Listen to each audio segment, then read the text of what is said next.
الحمد لله رب العالمين وبه نستعين على أمور الدين والدنيا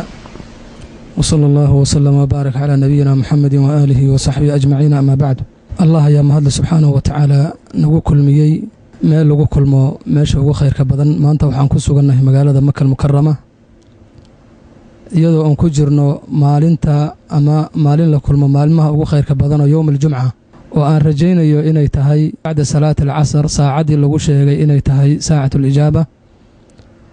walibana waxaan aad ugu faraxsanahay inaan maanta aan la kulannay ama aan la fadhino sheekhana sheekh Umar Faaruq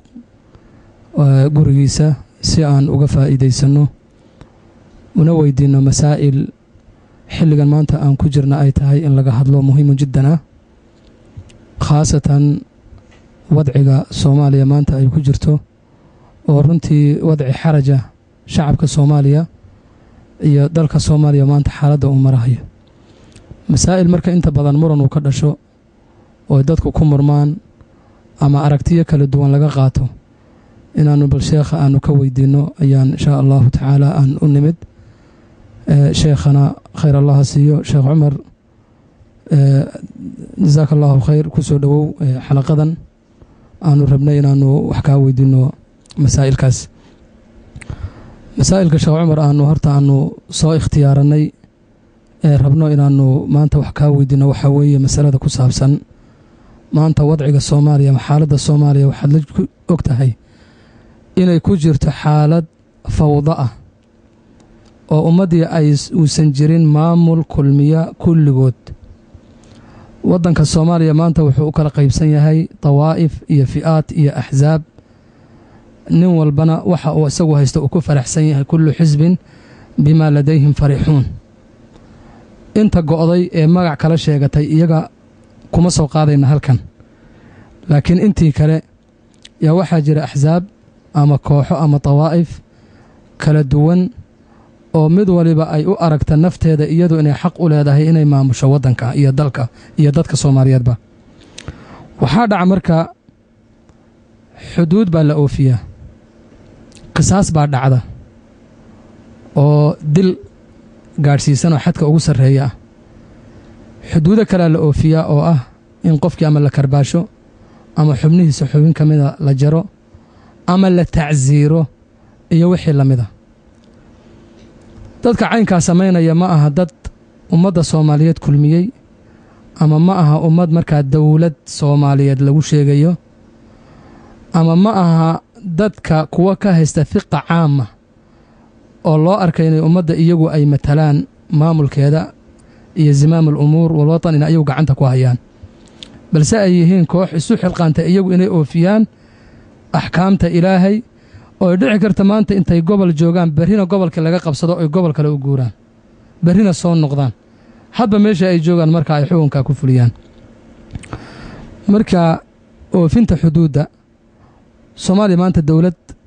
muctabara oo weyn oo maamusha kama jirto magaci waa jira laakiin kama jiraan marka oofinta xuduuda iyo qisaasta yaa iskale nin walba ma samayn kara mise dad looga dambaynayo oofinteeda iyo fulinteeda ayaa jira ku soo dhaw Sheekh Umar jazakallahu khayr bismillah walhamdulillah والصلاة والسلام على رسول الله وعلى آله وأصحابه وأتباعه ومن والاه وبعد أحبتي في الله السلام عليكم ورحمة الله وبركاته. يقول ربنا تبارك وتعالى في محكم تنزيله بعد أعوذ بالله من الشيطان الرجيم بسم الله الرحمن الرحيم قل إن صلاتي ونسكي ومحياي ومماتي لله رب العالمين لا شريك له وبذلك أمرت وأنا من المسلمين. ما هد ذلك الله سبحانه وتعالى رسولك صوبا عليه الصلاة والسلام haddaynu ummaddiisiinahay abaal weyn buu inugu leeyaho allah inoo soo diray diintana noogu soo dhiibay isaguna calayhi salaatu wasalaam waynaga haqabtiray marka intaa laga gudbaana culammadii muslimiinta laga soo bilaabaa saxaabta ilaa laga soo gaaragga maanta jooga ayaa duciye ammaan mudan oo ah xamalatu shariica dadka diinta islaamka xambaarsan oo markaa dadka bara diinta kuna dhaqa ayaa duciye ammaan mudan intaa kadib ummadda soomaali laba amar oo alla uu ina faray baan u soo jeedinayaa bal inay isku dayaan labada amar inay fuliyaan kadibna wixii aan labadaas ahayn waa sahlanaanayaan labada amar maxay yihiin alla wuxuu yidhi subxaanahu wa tacaala faataquu llaaha wa aslixuu daata baynikum faataquu llaaha wa aslixuu daata baynikum wa atiicuu llaaha wa rasuulahu in kuntum mu'miniin marka ugu horreysa fattaqullah ummadda soomaaliya waxaanu leenahay alla ka baqa marka labaadna waxaan leenahay wa aslixuu daata baynikum wax dhexdiinna ka jiray dhibaatooyin ana ka heshiiya oo nabad ka sameeya labadaa markaa gudataanna wa atiicu llaaha wa rasuulah ilaaha weynee waaxid iyo rasuulkiisaba wixii ay idin fareen farma waxay idinka reebaanna ka fogaada sidaasaa iimaanku ku xaqiiqoobaya faataquu llaaha wa aslixuu daata baynikum wa atiicu llaaha wa rasuulahu in kuntum mu'miniin iimaanka dhab hadduu idinka yahay faataquu llaaha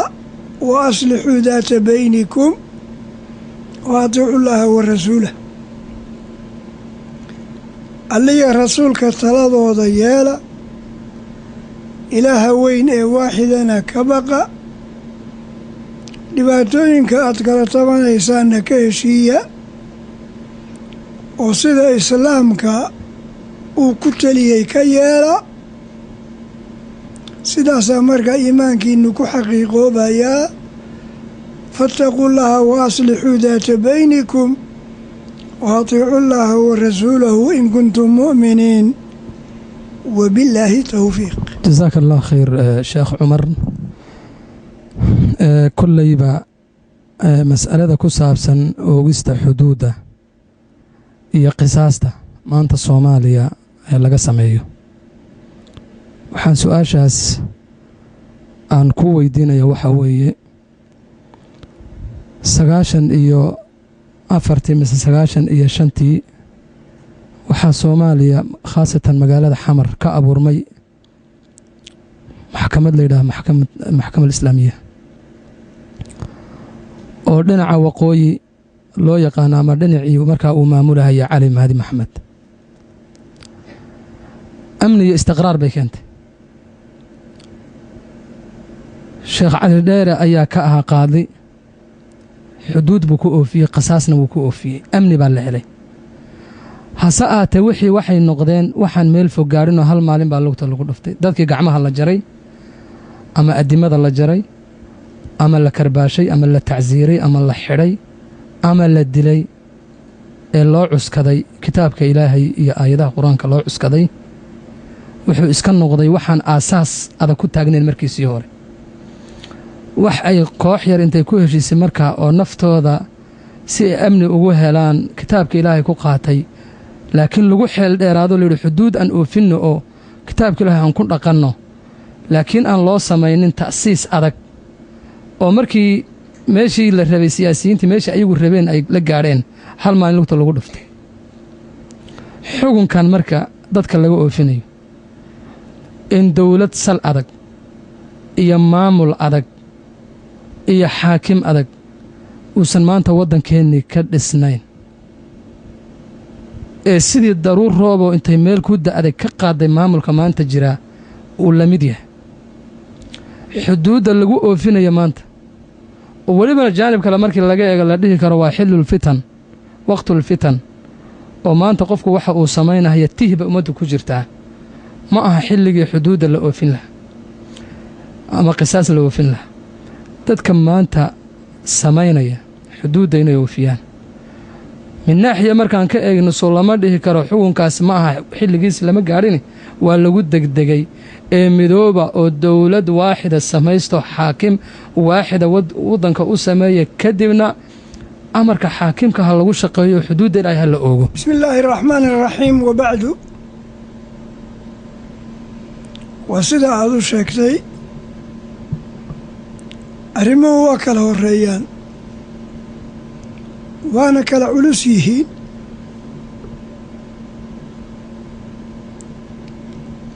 arrimuhu waxay u kala horreeyaan ay u kala culus yihiin bal marka hore in ummadda nabad lagu soo dabaalo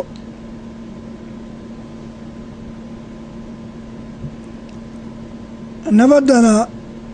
ay salka dhigto qaraar ama sugnaan rasmi ana ay nabaddu yeelato markii dhibaatooyinka waddanka dhibaatooyin badan baa haysta waa waddan soo maray gumaysi welina uu gacanta kula jiro cadow badanna leh cadowgaasoo dhan walba ka soo eegaya ama deris ha noqdo sida xabashida oo kale ama cadowga guud oo islaamkaba cadowga kuwaa sida maraykanka oo kale ha noqdo dalku cadow badan buu leeyahay oo dibadda iyo daakhilka labadaba jira marka dalka in salka loo dhigo taladiisana la hanto cadowgaana laga daafaco marka ay arrimaha gacan galaan kadibna xukunka daakhiliga ah oo islaamka lagu xukumo la fuliyo balse marka hore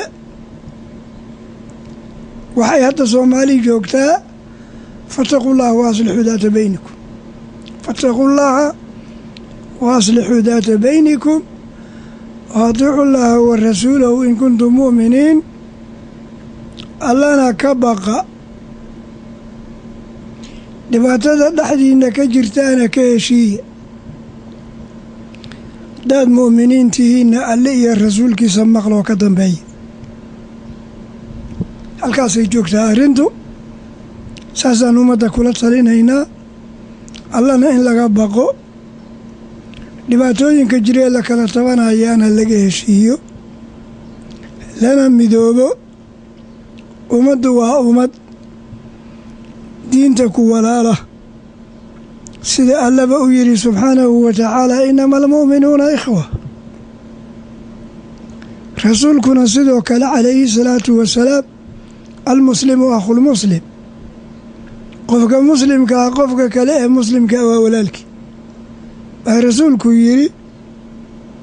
xadiid kale waxaa rasuulku calayhi salaatu wasalaam ku yidhi almu'minu lilmu'mini kalbunyaan yashuddu bacduhu bacdaa wa shabaka bayna asaabicihi marka tusaal qowl iyo ficil balow nabiga isku taray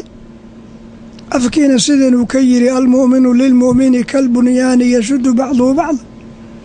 ficilkiina wa shabaka bayna asaabicihi farihiisii buu isdhexgeliyey sidaa darteeda bal marka hore alla ka cabsigana ha laga dhabeeyo islaax bayna almuslimiin ana hala sameeyo fattaqullaha wa aslixuu daata baynikum labadaa markii gacanta lagu dhigana kadib shareecada iyo fulinteeda ha noqoto haddii kale waxay noqonaysaa arrintu shibu fawda oo kale وحسك فوضى ونصل يا أساسنا لهين نظامنا كسر سنين سيئن تاسي أدعين allana ha laga baqo ummaddana ha la mideeyo kolka ummadda la mideeya kadibna ha noqoto shareecada hirgelinteeda iyo ku dhaqmideeda wabilaahi towfiiq jazaaka allahu khayr sheekh cumar masaa'ilka hadda taagan waddankeena ka taagan inta badan muranka iyo dooddu ay ka taagantahay een awal lagu baraarugsanayn aad moodaysidna ma aha mas'ala dadka caamada iyo shacabka dhex taalle ay tahay mas'alo ku tacalluqda culummada dhexdooda iyo mas'alo diini hadda laga dhigayo mas'alada calanka soomaaliya waxay lahayd calan buluuga oo xidig ay dhexda kaga taal calanka soomaaliya oo ahaa shicaarka soomaalida lagu yaqaan oo waddanku uu leeyahay oo meeshii laga taagaaba la odhan jiray waa calankii soomaalida tafsiirka hadda yimid waxa weeye calankan inaan martabadiisii laga sara mariyey in la weyneeyo ama tacdiim uusan lahayn la gaadhsiiyo sidai haddaan sheegayna in maalan hadday musiibo dhacda calankii baa la dejinayaa awal wuu sarreeyey hadda waa la dejinayaa iyadoo oo shaygaa lagu sharfahayo calanka loo dejiyey dejinta calankan lagu sharfayo tacdiim calamkiina haddii masaa'ibkii iyo xilligiisii la dhaafo tacaasiyadii loo dhigahayay shaygan laga gudbo calanka halkiisaa lagu celinaya jaanibka ayagoo culimmada qaar ka arkayaan waxay yidhaahdeen calamkani waa taaquud waa sana meel taagan tacdiim uusan lahayn baa la siiyey waa in la zuuliyaa waa munkare min jaanib kale su'aal baa ka imanaysa oo ah calankan sidiisaba xaggee nooga yimid yaa keenay dadka qaar waxay leeyihiin calankan waxaa noo keenay talyaaniga oo waddanka gumaysanaya waddan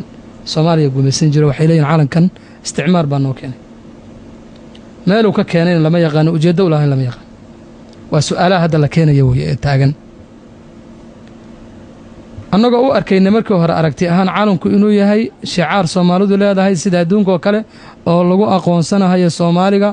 xidigta dhexda kaga taalana ay matalaysa shantii soomaaliya ee calanku qaybiyey labadan gobol ee midoobay ee jamhuuriyadda soomaaliya la baxay iyo gobolkan kale ee faransiisku guumaysanaya jabuuti iyo labada gobol ee hadda maqan inay shantan matalayaan calamkanna uu yahay uun shicaarun iska maro ahoo ummadda una ku midoobayso oo ay odhan jireen waxaa laga soo qaatay midabkan cirka ururkii xoraynta soomaaliya u taagnaa ee la odhan jiray leego inay iyagu intay tashaawureen oo tashadeen ay yidhaahdeen calanka midabka aan ka dooranno aan u ekaysiinno cirka shanta soomaaliyana calanka dhexdaan kaga dhigano shicaarkeennu waa kaa intaasaan aaminsanayn oon ictiqaadsanayn aw laakiin su'aalahan ayaa hadda u gudbay waa laa shaka fiihi in la weyneeyo marka mas'alo diiniya oo hadda meel taagan oo calanka loo soo daliilinaya ama xadiid rasuul oo calanka soomaaliya ma jira laakiin haddii shaygii la weyneeyey oo qadarkiisii la dhaafiyey oo munkar uu isu beddelay in la zuuliyaa waajib bay noqonaysaa qolyaha marka diiday calanka ee yidhi calanka waa munkar ha la zuuliyo ama zuuliyeyba naftoodii waxay keeneen calan kale oo madow may dhihin sida aan iska ahaano calan kale oo madow ayay booskiisii geliyeen haddii la yidhi maxaad calankan u qaadeen ood kan u hayseen hadduu kale munkar ah kanaad ku beddesheen waa max waxay dhaheen kan laa ilaaha ila allahu baa ku qoran shicaarka muslimiintuna waa laa ilaaha ila allah naga dhexeeyoo kale ma jiro marka masaladaasa hadda maanta caaliqaa oo muran badana keentay waa baadil iyo waa xaqna inta badan muranku hadda maanta uu ka dhashay marka sheekh cumar bal masaladaas inaad ka hadasho maadaamaad maraajicda culummada soomaaliya aad tahay yaan doonayno shacabka aad u sheegto bismi illaahi araxmaani araxiim alxamdu lilaahi rabbi alcaalamiin wa bihi nastaciinu calaa umuuri اdunya waalaakhirati waaddiin صلى الله وسلم وبارك على نبينا محمد وآله وصحبه أجمعين. وبعد مسألة كسابسا علنك انت أنيقا أمان رميسنا أمان فهمسنا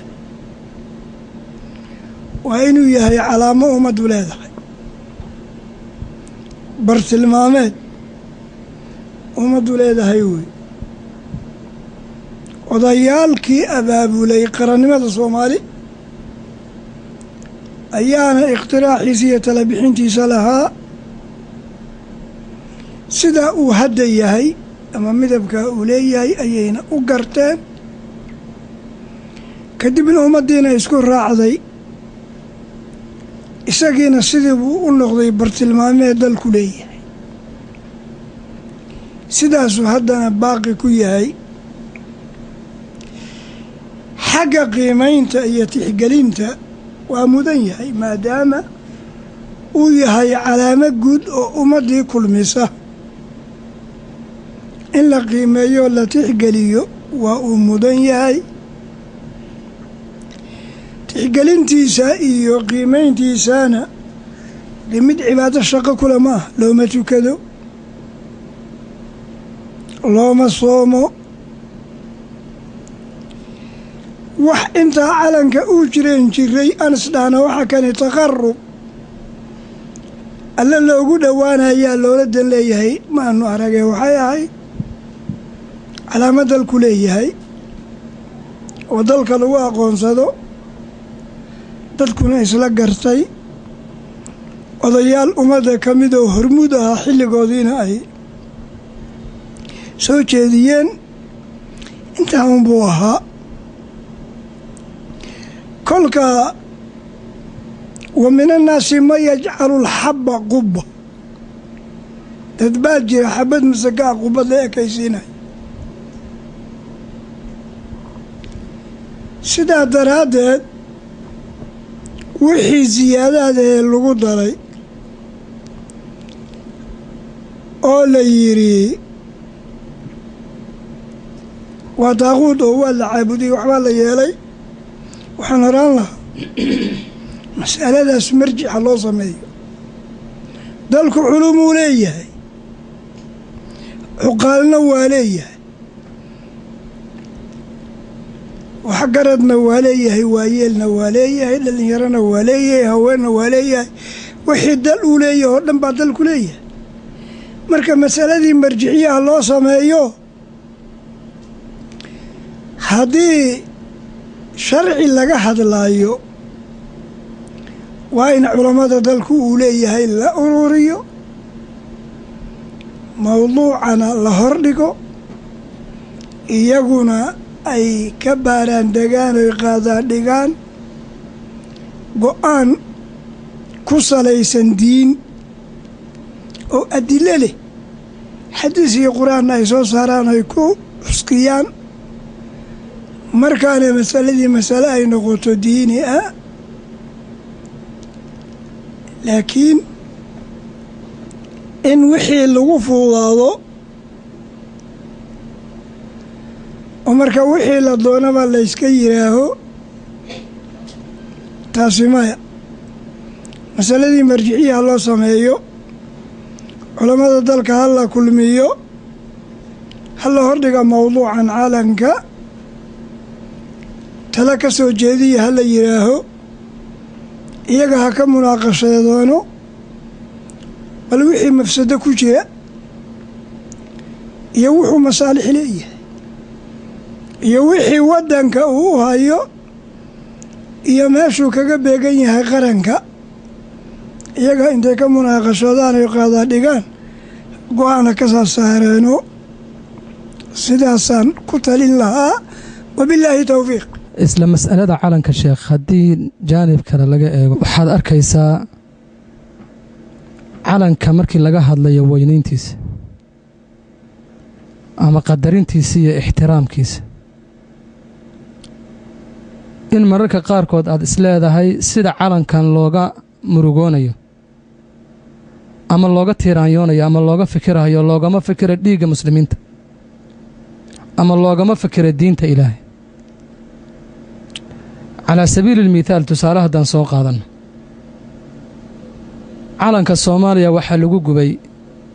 gobolada Soomaaliya kamid ah cara loo qaba darteed qolyo inta calanka qaadeen gubay kuwa gubay calanka u caraysan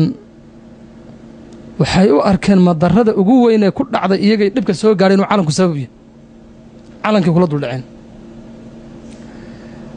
qolyo ka soo horjeedana waxay u arkeen muqaddasaadkoodii iyo sharaftoodii xurmadii ay lahaayeen in meel looga dhacay waxay sameeyeen mudaharaad way kaceen way caroodeen way hadleen cuqaashoodii iyo culmadoodii iyaguna way hadleen iyagu difaacayeen calanka waxa loo sameeyay music la yiraahdo muusikada calanka oo khaas u ah oo lagu weyneeyo oo lagu qadariyo oo loo qaado mararka qaarkood miyaan la dhihi karin aayadda ilaah uu leeyahay wa min annaasi man yattakhidhu min duuni illaahi andaadan yuxibbuunahum ka xubbillaah calanka heerka ay gaarsiiyeen jacaylka iyo qadarinta iyo ay gaadheen miyaan la dhihi karin nooc maqluwi ayaa ku jira miyaan la dhihi karin marka ay ahayd dadku inaysan ilaa heerka gaarsiiyeen calanka meesha kuwa kalena ay ka gaabiyeen oo ayagu naftooduna ay ku xadgudbeen intay calankii qaadeen ay calan kale meeshii ku bedeleen madow bismillaahir rahmaanir rahiim wa ba'du qala rasuulullaahi sallallahu alayhi wa sallam أحد جبل يحبنا ونحبه أحد وابور كتال مدينة المنورة مركز النبي عليه الصلاة والسلام ليهي أحد وجبل أن جعل له نجعل ما داموا المدينة المنورة كيال على موينكي وويناء مدينة المنورة وكمديهي أحد جبل يحبنا ونحبه بالنبي قيل عليه الصلاة والسلام سيدا درادت علنك ومضي علامية برسلمامات كدقتي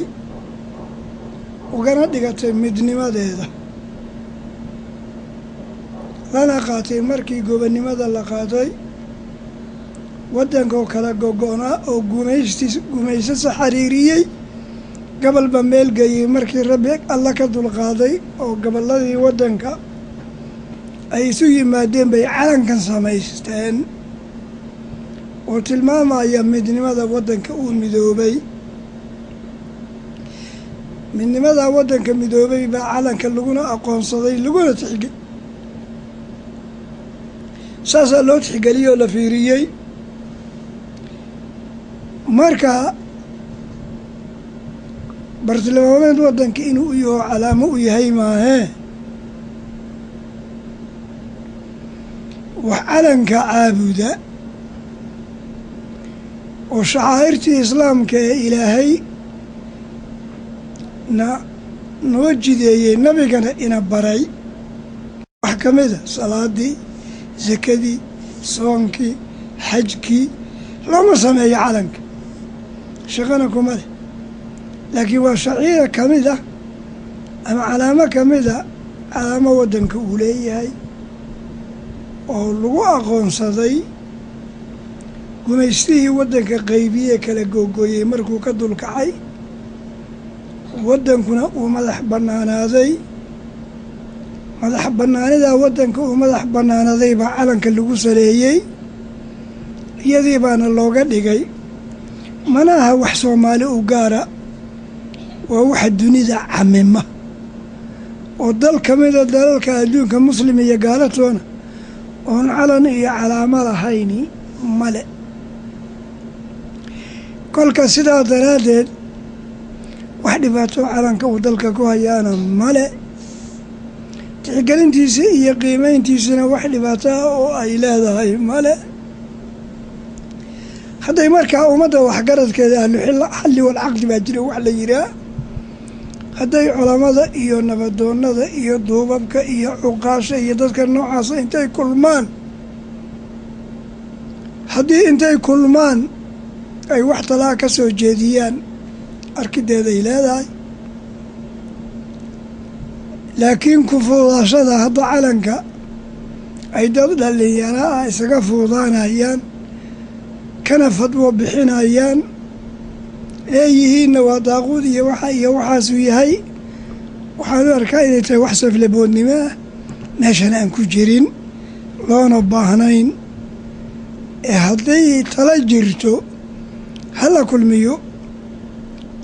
halluuxalli walcaqdigii dalka culammadii iyo nabadoonnadii ha kulmeen hana ka munaaqashoodeen talana ha ka soo jeediyeen wabilaahi towfiiq. haddaan marka intaa calanka kaga gudubno waxaan u soo noqon lahayn oo maanta soomaaliya waxyaabaha ka jira ka mid a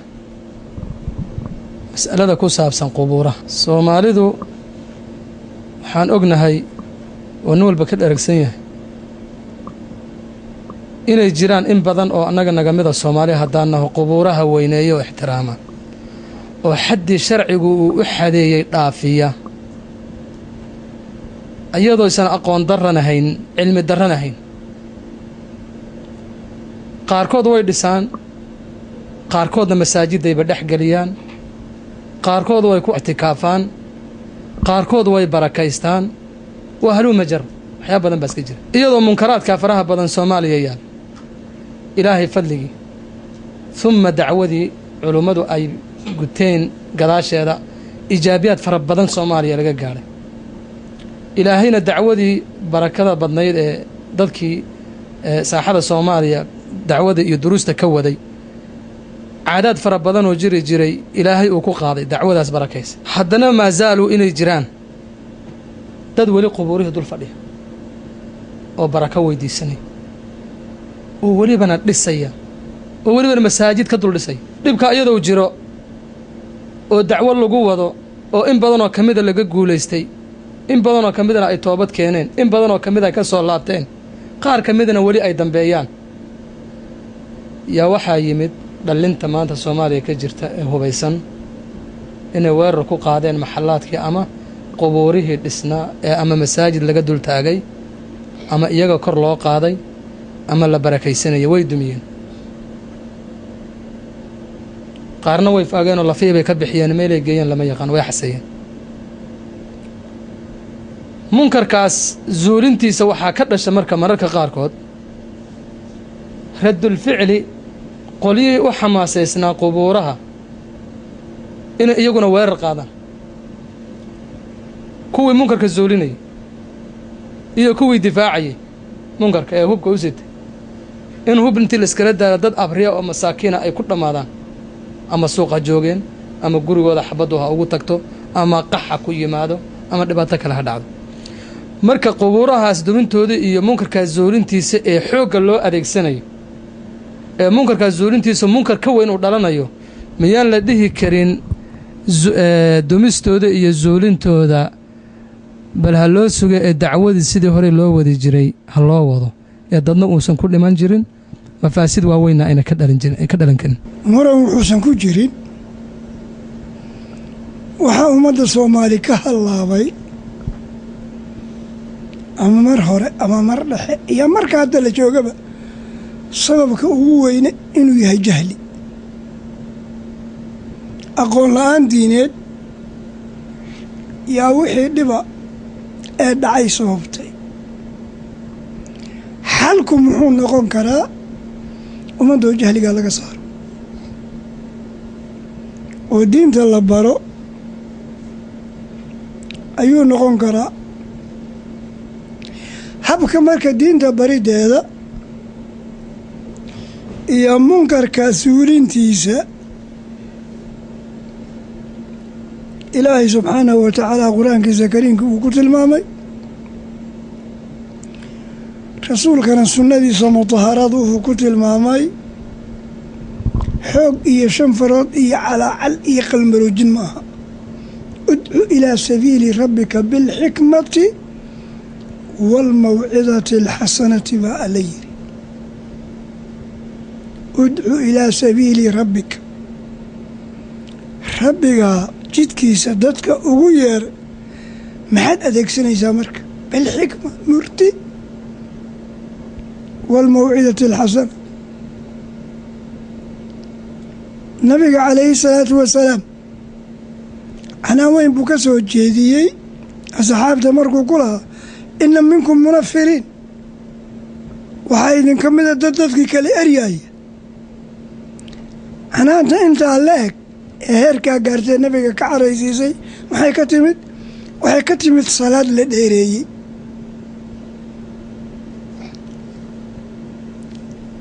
waxaan jeclahay inuu ahaa Mucaad ibni Jabal marka dad buu tujinayay salaaddii buu dheereeyey qoladii salaada lagu dheereeyey nin baa ka mid ahaa hal intay ka luntay yuhashii intuu soo watay ayuu wuxuu is yidhi salaadan la tukanayana wax ka tuko intaashana waa ku taagnaanaysa salaaddii markii la dheereeyey hashii waa iska dhuntay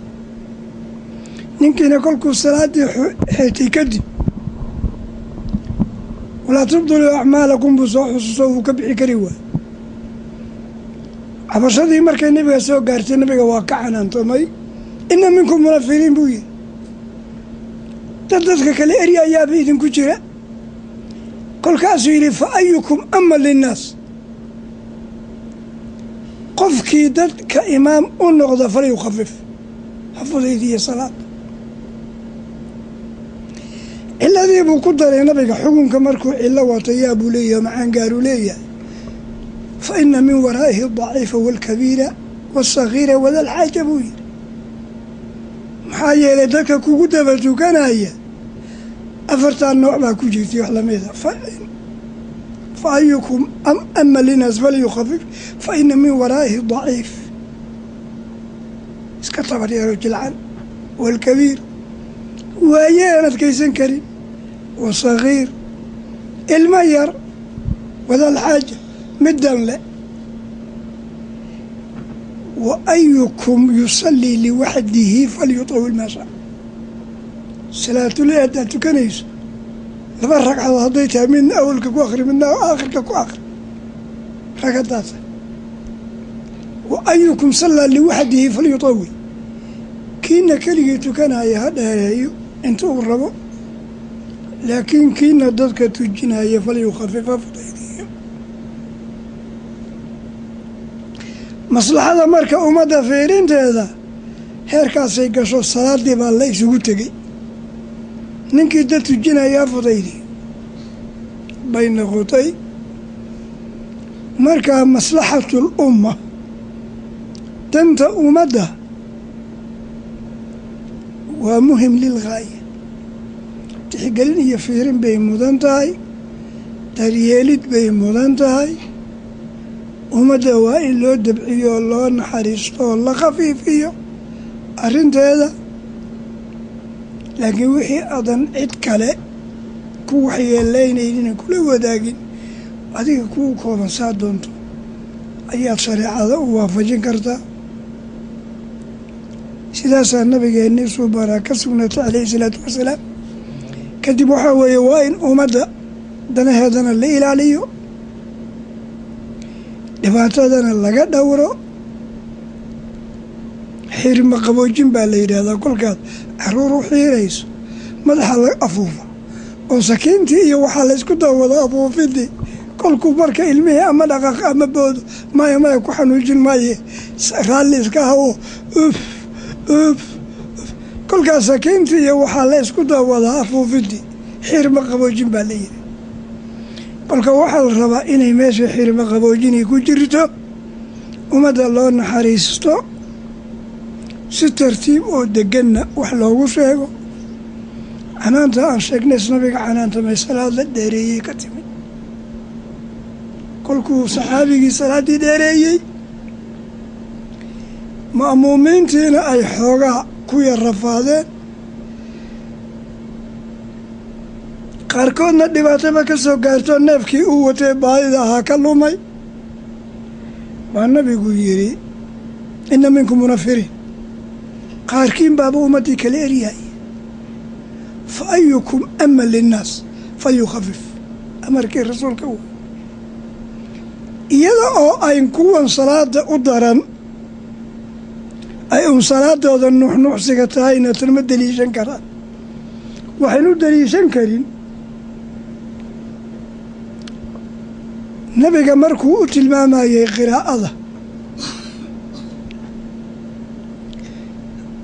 mucaad ibni jabal wuxuu ku yidhi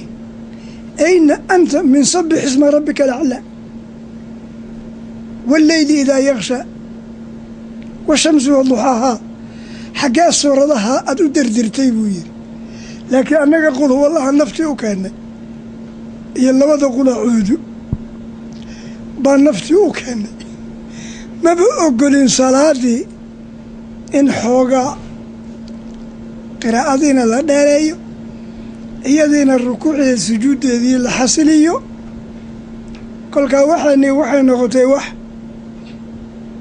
yacni aan salaadba lagu sheegi karin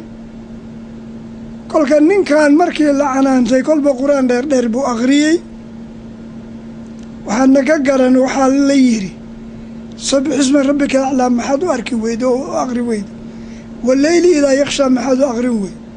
innagu sabix ismana ma akhrino walleylna ma akhrine labada qulacuudu baa naftii u keennay labada qulacuudu baa naftii u keennay kolkaas salaadiina waa in la hagaajiyo ummaddiina waa in loo naxariisto si deganna ummaddii loo maamulo hadday tahay cibaado iyo tujin iyo hadday tahay xukun iyo hadday tahay wacdi iyo waali iyo duruus waa inay naxariis iyo xirma qaboojin la jirto wabilaahi towfiiq. mas'aladii haddaan dib ugu soo noqonno qubuuraha kuwa duminahaya ee xoogga adeegsanaya badanaa waxay u arkahayaan dadkan inay ku jiraan shirkiyaad waaweyn oo ilaahay diintiisa looga baxayo. ilaahay kayrkii baa la baryayaa, ilaahay kayrkii baa la istiqaatanayaa, ilaahay kayrkii baa durri iyo nafca loo arkay. zuulinta munkarkan waxay u arkaan inay munaasabo u tahay un keliya man ra'aa minkum munkaran falyughayirhu biyadih. xoog iyo awood in loo adeegsado oo intii cagaf loo keensado qabriga meesha ku jira lafihiisii intii la bixiyo meel ayna dadku garanaynin lagu duugo. masaajid hadduu ka dul dhisnaana haddii masaajidkii la burburiyo ilaan qabri dhisan baa laga yaabaa masaajid in laga dultaago. wasiilada man ra'aa minkum munkaran falyughayirhu biyadih u arkeen inay tahay midda dadku lagu gaadhsiin karayo udcu ilaa sabiili rabbika bilxikmati waalmawcidati alxasana. radulficliga haddaan sheegnana ka dhasho dad baa ku dhinta. dadka marka qubuuraha dul fadhiya bal kuwan ayaga dacwada gudanaya ee ta'wiilaadka wata ayaga garanay inay xigmad loo baahan yahay. kuwa qubuuraha dul fadhiya ee adduru waannafcu oo dhan u qaatay inuu ku jira meydka halkaa ku jira ee laga yaaba inay tukanayaan, way soomayaan, way sakaysanayaan, way xajinayaan, cibaado dhan bay samaynayaan. salaadda hadday tukadaanna qabrigiibu ag fadhiya. dadka caynkaas oo kale ah oo laga yaaba inay qaarkood muftiyiinba yihiin, kutubtii akhrinayaan laakiin macnaheedu daadegin, miyaa la dhihi karaa jahli baa u geeyey maadaama iyagu duruustii lagu dul akhrinahayo oy iyagiiba akhrinahayaan oy tafsiirkii macnaynayaan oo loo macnaynayo oy aadaankii maqlayaan oo ay tukanahayaan oo ay dadka ku dhex jiraan, miyaa loogu cudurayaa jahli bay ku jiraan mise jahli kuma jiraane waxna camdiba u samaynao waxaannu ku xukunnaa inay mushrikiin gaala ah oo bannaanka ka jooga diinta ay yihiin oon salaad lagu daba tukanayn oo aan dabiixadooda la cunayn oo aan loo guurinayn oo aan laga guursanayn oo ka mushrikiil carab ay la mid yihiin waxba ayn dhaamin. li'anna mushrikiil carab way cibaadaysanayeen, way tukanahayeen, way dawaafahayeen, way cimraysanahayeen, way xajinahayeen, camalkiina muctabar lagama dhigine shirkigoodii baa buriyey. ma kuwaasaan kale xugun dhignaa mise waan ka soko marinaayo jahli baan ugu cudurnaa? qaala allahu tabaaraka wa tacaala udcu ilaa sabiili rabbika bilxikmati waalmawcidati alxasana. daa'iman wa abadan dacwada dadka diinta loogu yeeraayo waa inay muti ku salaysan tahay iyo saynu u sheegnay xirmo qaboojin iyo dadka oo jahliga lagala dagaalamo loona akhriyo dadka diinta iyadoo oo ay laga yaabo inay ka warqabaan ayaa haddana dhibaatada jirtaa waxa weeye in caadaadku iyo taqaaliidan ab iyo aboota ka soo gaarka inay diintiiba ka xoog badiyaan ayaa dhici karaysa. marka arrintu waxay u baahan tahay dacwo naxariis ku salaysan oo dadka ku jira gafafka iyo khaladaadka in loo sheego, diinta la baro. haddii marka diinta loo sheego ay kadib madax adeygaan oy dacwadiiyo diintii qaadan waayaan, kolkaa haba timaado qalmaroojinta iyo qubuuro burburinta iyo mayti qufidda iyo haba timaado kolkaa. laakiin bal marka hore khadbada koobaad ee la qaadayo ha noqoto udcu ilaa sabiili rabbika bilxikmati waalmawcidati alxasana, murti iyo waano dadka ha loo jeediyo, hana loo sheego waxa kan inayan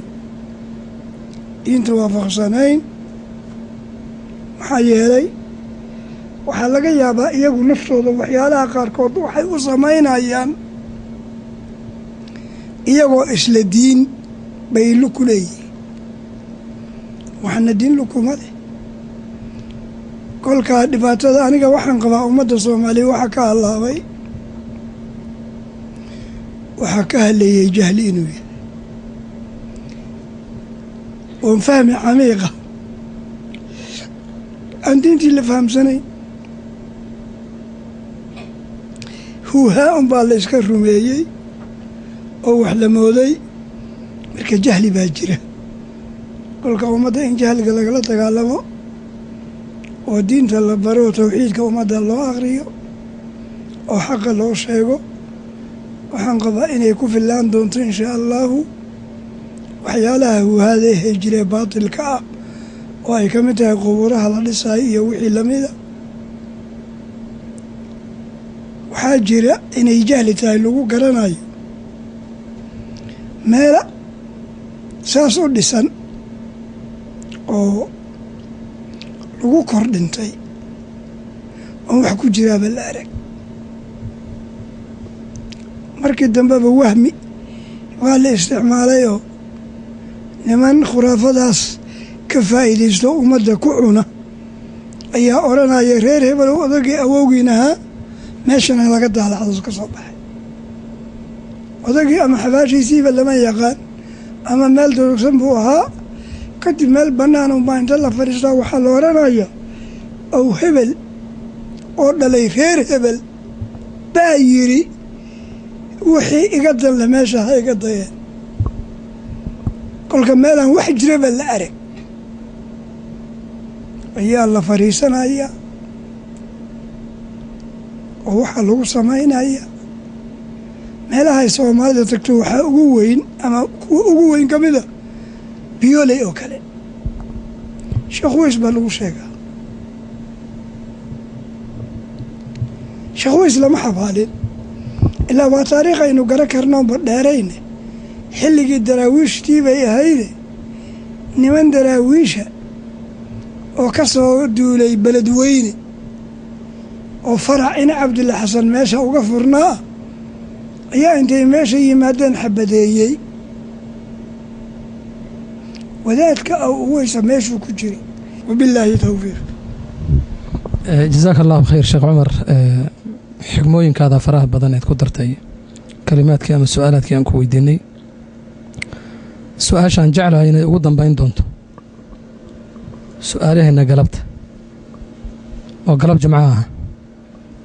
innagoo ku sugan magaalada maka barakaysan, ilaahayna aan ka baryayno inuu camalkeenna khaalis uga dhigo liwajhi ilkariim,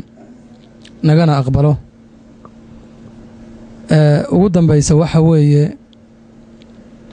cilmiga sharciga yaa laga qaadanaya. fadwooyinkii way bateen. nin baa maalin dhawood wuxuu lahaa sheekh baa la iiga sheegahayey, wuxuu yidhi dalabada cilmiga marka laga hadlayo asluddiin oo tawxiidka,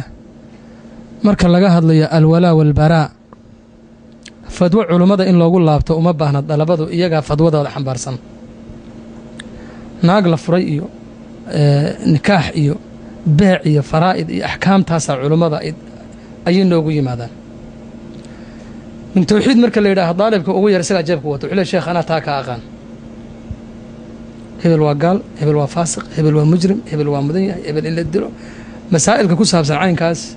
badanaa dadka maraajicda looguma laabto laakiin masaa'ilka fiqiga iyo culummada ugu laabtaan iyo masaa'ilka nikaaxa iyo beeca iyo wixii la mid a waxaad mooddaa marka inuu yaraaday waraci waayo xitaa qofku hadduu cilmiga garanayo inuu ku ixtiraamo oo uu ku weyneeyo ku qadariyo culummada isagoo garanaya sida xadiiska cabdilaahi bni cumar rasuulku uu yidhi geedka uu nabigu ku tilmaamay aadka u ammaanay ee nakhiilka ahaa ee in laga jawaabo asxaabta ay garan waayeen uu yidhi waan garanayey inay nakhiil tahay waan garanaya laakiin sinnigaygoo aad u yaraaba ay diiday in culummada lagu qadariyo oo lagu ixtiraamo oo looga dambeeyo fadwada weynaynta culummaduna inay xaq tahay ilaahayna uuna amrahayo inaan ahlu cilmiga ula noqonno wixii aan garan weyno diinta ku saabsan fas'aluu ahla dikri in kuntum laa taclamuun in badanna siyarka culummada aan ku arkayno culummada oo qaarkood iyagoo garanaya mas'aladii ay yidhaahdaan hebel weydii iyagoo ku tuhmaya khayr iyo wanaag ama ku qadarinaya wixii o dhan maanta waa laga tegey nin walba fadwada jeebka ku sitaa isaga ayaa u fidyoonaya dadkii fadwadiisu fadwooyinka kale ka mudan qadarin wakadaalika masaa'ilka maanta calliqanaya la waxaa ka mida dadkii dalabadii ama ardadii waxay nin walba uu ku xidhan yahay dad khaas axsaab fadwadan yaa fidyooday ama yaa ka hadlay masaladan sheekh fulaan ima qusayso yaa ka hadlay sheekh fulaan haa wuu fiican yahay anay qusaysaa marka su-aashu waxaa weeye sheekhyaa mudan in laga qaato fadwooyinka cilmiga oo ay tahay ood kula talin lahayd dadka inay ula laabtaan bismi illaahi araxmaani araxiim wabacdu qaala allahu tabaaraka wa tacaala fas'aluu ahla dikri in kuntum laa taclamuun ilaahay subxaanahu wa tacaala wuxuu yidhi haddii aydan idinku aqoon lahayn dadka wax yaqaan wax weydiista fas'aluu ahla dikri in kuntum laa taclamuun waxaan xusuustaa in nabigu calayhi salaatu wasalaam ay u yimaadeen qoladan ka lahay markay nabiga u yimaadeen ayaa nin laga weynaa oo raggii danta lahaa ka mida waa u muhday inuu hadlo oo warbixin soo gudbiyo nabigii baa u diiday calayhi salaatu wasalaam wuxuuna ku yidhi kabir kabir kabir da'da ilaali wey da'da ilaali marka waa daliil ina tusaaya tixgelinta da'da kabir kabir kabir baa nabigu yidhi waa loo diiday saxaabigii yaraa inuu ka warbixiyo arrintii loo yimid waxaana lagu yidhi ragga kaa waaweyn uga dambe iyaga arrintaa ha ka warbixiyeen haddaba kabir kabirtaasi ayaa waxayna baraysaa in ay da'du mudnaanteeda leedahay oo la rabo wixii ilaahay wax isugu daro meel ku wada nool inay waayeelkooda ka dambeeyaan oo kabir kabirtii ilaaliyaan ayaa laga maarmaana sidaa daraaddeed fatwada yaa looga dambaynayaa hadday su-aashu tahay jawaabtu waxaa weeye waxa looga dambayn wixii cilmi iyo cibaado iyo cimri iyo alla ka cabsi isku darsaday ayaa looga dambaynayaa iyagaasaana la weydiinayaa wixii markaa aan iyaga ahayna وحاوت على هذا النبي عليه الصلاة والسلام كبر كبر كبر ويريد دادي وينك إلالي كل كدادي وينك أيال إلالنا أيا dadka daada ayaa diinta laga qaadanaya sidaasayna arrintu ku soconaysaa wabilaahi towfiiq sheekh cumar khayr allah ku siiyo kathar allah wa amthaalak maanta inaad aan joogno magaalada maka almukarama ee barakaysan iyadoo ay tahay maalin jumco ah waxaana rajaynayaa ummadda soomaaliyeed ee kala daadaadatay ee u baahan in la isku soo dumo nin walba intuu ka geysan kara inuu ka geysto kii hadal awooda inuu hadlo sida aan galabta kuugu nimid sheekh cumar codkaadu inuu gaadho ummadda soomaaliyeed ee uu ku dhacay dhibka iyo rafaadka kala daadsan cawradeedii ay bannaanka taallo in cala al aqal codkaada uu gaadho annaguna waxaan u nimid inuu ficilka iyagu gaadho oo ciddii aanu isleenahay cod iyo sawd bay ku leedahay bulshada dhexdeeda iyo mujtamaca soomaaliyeed aanu tagno oon markanaysa gurigiisa ugu tagno ku soo ziyaaranno ka gudbinno marka horta awalan allah subxaanahu wa tacaala waxaan ka baryaynaa horta inuu naga aqbalo camalkan khaalisna uu ka dhigo maxaa yeelay camalka orodka hadduuna dar ilaahay loola jeedin ama ilaahay dartii aan loo samaynayn wuxuu noqonayaa camalkaasi camal uu ka maqan yahay labadii shardi oo laha mid ka mid a habaan manhuuran qofka aan camalkiisa waxba laga aqbalin marka jazaaka allahu khayr sheekh cumar insha allah waxaan rajaynayaa kulanka culummada aanu la leenahay guud ahaan iyo gaar ahaan sheekh cumar inuu mustamir uu ahaan doono inuu codkoodu uu gaari doono insha allahu tacaala bulshada soomaaliyeed iyo inta af soomaali ku hadasho oo dhan maxaa yeelay afka aan ku hadlaynay waa luqatu qowmin wey dad khaasan baa fahmi karaya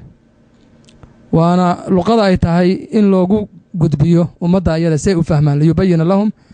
ilaahay u leey rasuul walba waxaan u dirnay qoomkiisii lisaanka ummaddiisa ayaan nula dirnay si uu markaa uga caddeeyo xaqii ay ugu fahmayeen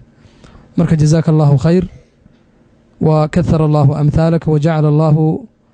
fii miisaani xasanaatik intii khayraha eed ku hadashay aad magaranaysaa ummadda aad u gudbisay waxaan leeyahay jazaakum allahu khayr ka faa'iidaysta culummada waxaan kaloon shukri bacda shukri illaahi caza wajal aan u gudbinaynaa telefishinkan soomaali janaal iyo wakiilkooda halkan u jooga akhuuna abu cabdallah cabdiraxmaan juhdiga badan ee uu ku bixinahayo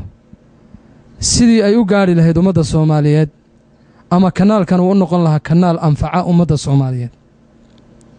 dhinaca khayrka uu ugu dadaalayo culimmadana waxaan leeyahay qayb ka qaata welibana kaalinta koobaad ka qaata sidii aad u gudbin lahaydeen fariimihiinna iyo xaqa aad ummadda ugu caddayn lahaydeen idinkoo u sii marahaya can dariiq wasaa'il اliclaam oo ugu horeeya telefishinkan soomaaliga ah ee Somali Channel TV oo mar dhow la furay ragga ka shaqeeyana intooda badan wanaag iyo khayr aanu ku rajeynayno ku ognahay inay ummadda uga faa'iideeyaan waayo maanta wasaa'ilkii ummadda wax loogu gudbin lahaa waa sahal maanta sheekh cumar gurigiisaan ku soo ziyaaranay waxaa laga yaabaa haddaysan jiri lahayn wasaa'ilkan in dhib iyo laga mari lahaa in ummadda loo gudbiya fariinta xaqa in waddankii la aado in muxaadaraad la dhigo in ummaddii in yar oo ka mida lala hadlo laakiin qofku isagoo maanta gurigiisii jooga yaa waxaa dhici karta soomaaliya oo dhan isagoo gurigiis dhex fadhiyo inuu u gudbiyo can طariiq wasaa'il اliclaam marka sheekh cumar telefishinka waa kaa hadda aan sheegahay waxaan rajaynahayaa inaad adiguna kelmaddaada ku saabsan telefishinkan aad ummadda aad nafteeda aad ugu baraarujisiyo culummada iyo inta xaqa sheegaysaba oo ragga ka shaqeeya telefishinkan ay diyaar la yihiin inay meeshay joogaan ay ugu tagaan oo ku soo ziyaartaan oo wixii ummadda iyo dalka iyo dadka anfacayana ay uga soo gudbinayaan iyagoo markaa la soo xidhiiri kara wakiilkooda waddankan akhuuna cabdiraxmaan inaad taana kelmaddaada aad ka dhahdo bismi illaahi araxmaani araxiim wabacdu telefishinkan intii abaabushay iyo inta arrimihiisa ka qayb qaadatay iyo inta ku shaqaynaysa sida akhuuna cabdiraxmaan oo kale ilaaha weyne waaxida waxaan ka baryayaa inuu khayr ku jaasiyo shariya shayddaanna ka qabto aakhiriya adduunbana u suubiyo cafiyo caafimaadna uu siiyo innaguna waxaan ballan qaadaynaa inaan qaybta koowaad ka qaadanno oon ummadda u gudbinno aragtida diinta ama midda da'dee waayeelnimada inaan labadaba ummadda u gudbinno iyaguna waxaan insha allahu ka rajaynayaa akhuuna sheekh cabdiraxmaan inuu gudbin doono ummaddii gaarsiin doono ummadduna waxa aan ku waaninayaa ama ka codsanayaa hadday talada soo gaarto oo nasaaxada iyo waanada iyo wacdiga culammada ay ummaddu soo gaarto inay dhaqangeliyaan oo ayan dayicin halbacaad lagu lisaya haba'an mansuuran inayan ka dhigin ay dacwadii iyo diintii soo gaartay daryeelaan ku dhaqmaan ummaddana gaarsiiyaan oy ku baahiyaan taasaan ka codsanayaa wabillaahi towfiiq وصلى الله وسلم وبارك على نبينا محمد وآله وصحبه أجمعين والسلام عليكم ورحمة الله وبركاته.